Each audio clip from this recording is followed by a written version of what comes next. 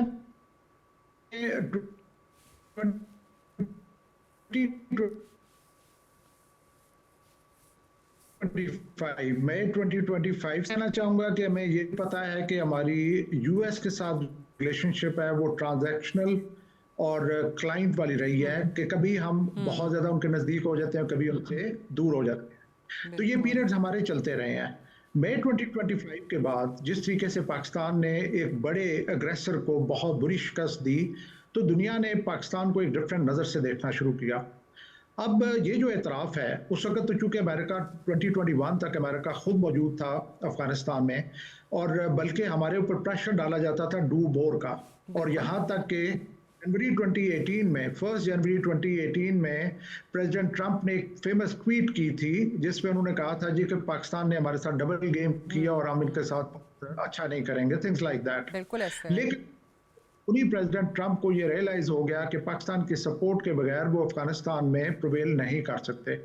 تو پھر ہمیں پتا ہے کہ اس وقت کے پرائم منسٹر عمران خان کی وزٹ ہوئی اکتوبر 2018 میں امریکہ کی.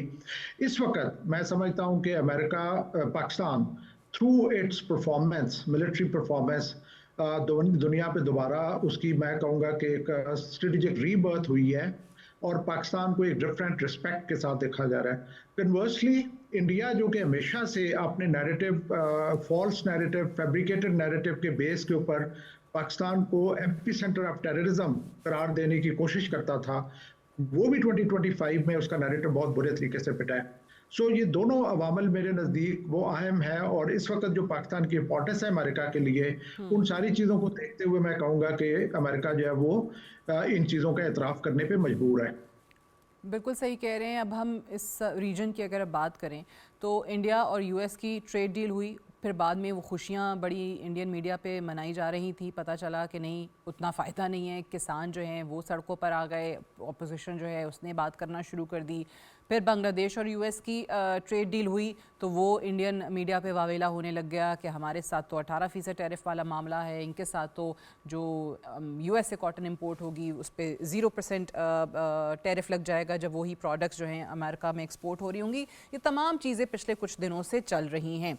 اب پاکستان کے ساتھ یہ جو ایک پارٹنرشپ جو اوبیسلی اعتراف اگین ہم کہہ رہے ہیں کہ جی ایک important partner in this region مانا جا رہا ہے، یہ چیز کس طریقے سے ٹرانسلیٹ کر سکتی ہے when it comes to our economy, when it comes to trade؟ دیکھیں میں یہ کہنا چاہوں گا کہ پاکستان 20ویں صدی میں بالکل سینٹر میں رہا ہے گلوبل جیو پالیٹکس میں.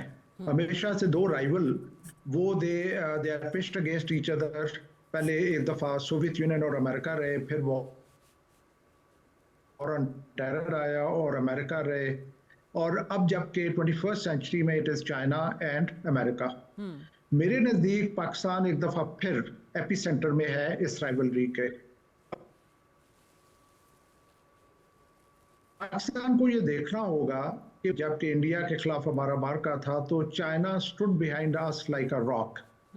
چائنا ہمارا نیبر ہے، یو ایس ایک ڈسٹنٹ پاور ہے. China has stood with us through thick and thin. U S نے ہمیں ایز ٹرانزیکشنل ریلیشن شپ میں رکھا ہے. چائنا جو ہے وہ is the rising power, U S is a declining power. ان ساری چیزوں کو دیکھتے ہوئے میں کہنا چاہوں گا کہ اس میں تو کوئی شک نہیں کہ پاکستان کا جو اسٹریٹجک امپورٹنس ہے وہ امریکہ کے لیے بہت زیادہ انہانس ہوئی ہے. لیکن ہم نے یہ بھی دیکھنا ہے کہ امریکہ کا ساتھ دے کے کہیں ہم دوبارہ اس راستے پہ نہ چل پڑیں جس پہ ہم 20ویں صدی میں رہے ہیں، جو کہ لڑائی والا راستہ تھا. ویئرز اگر ہم چائنا کے ساتھ جاتے ہیں تو ہمیں گروتھ اینڈ ڈیولپمنٹ کی اپرچونٹی ہے سی پیک کے کانٹیکسٹ میں. میں یہ سمجھتا ہوں کہ ہمیں ابھی لڑائی کے راستے کو چھوڑنا چاہیے اور گروتھ اینڈ ڈیولپمنٹ کے راستے پہ ہمیں جانا چاہیے. اگر ہم ریجن کی بات کریں تو چاہے وہ افغانستان ہے, چاہے وہ ایران ہے, چاہے وہ ود ان پاکستان ہے, میں یہ سمجھتا ہوں کہ ریجنل کنٹریز کی انوالومنٹ سے ہم بہتر اسٹیبلٹی لا سکتے ہیں اس ریجن میں رادر دین ویسٹرن سپورٹ کے ساتھ. صحیح. اور آپ نے جس طرح سے کہا کہ گیون آر ہسٹری جو یو ایس اور پاکستان کی ہسٹری رہی ہے تو پھر اتنا تو آئی تھنک اسکیپٹسزم بنتا ہے. جنرل سمریز سالک صاحب, thank you very much for joining اس on world view. Will take a short break ہے. بریک سے واپس تو آپ دیکھ سکیں گے ہمارا ایڈیٹوریل سعدیہ اسٹیک.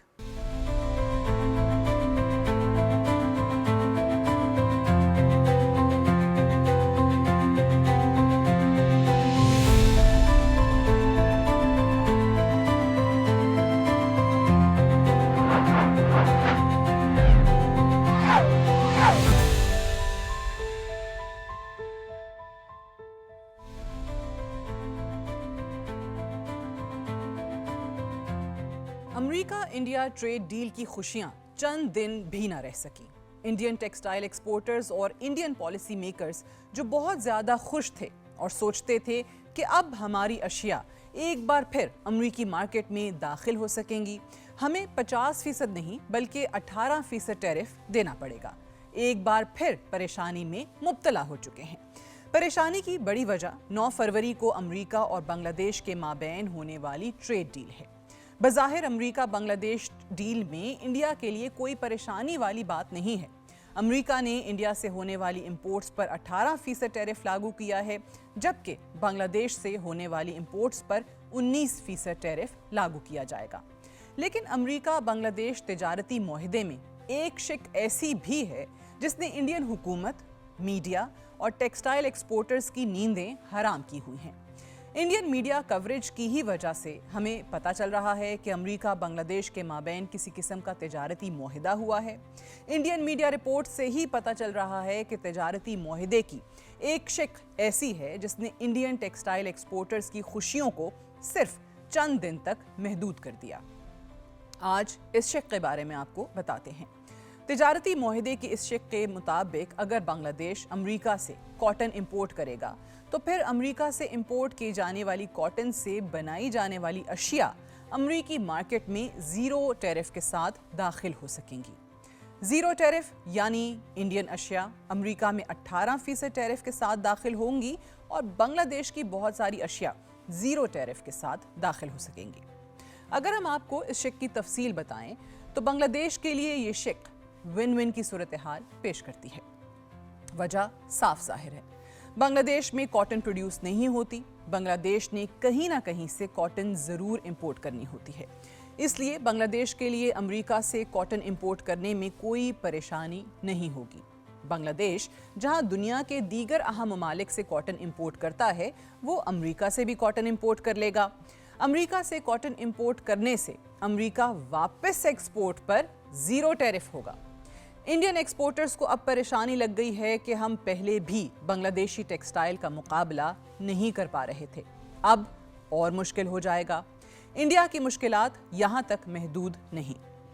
ایک اور اہم بات جو ٹیکسٹائل اور کاٹن سیکٹر سے جڑی ہوئی ہے, بہت سارے لوگوں کو یہ بھی معلوم نہیں ہوگا کہ بنگلہ دیش بہت بڑی مقدار میں کاٹن انڈیا سے امپورٹ کرتا ہے.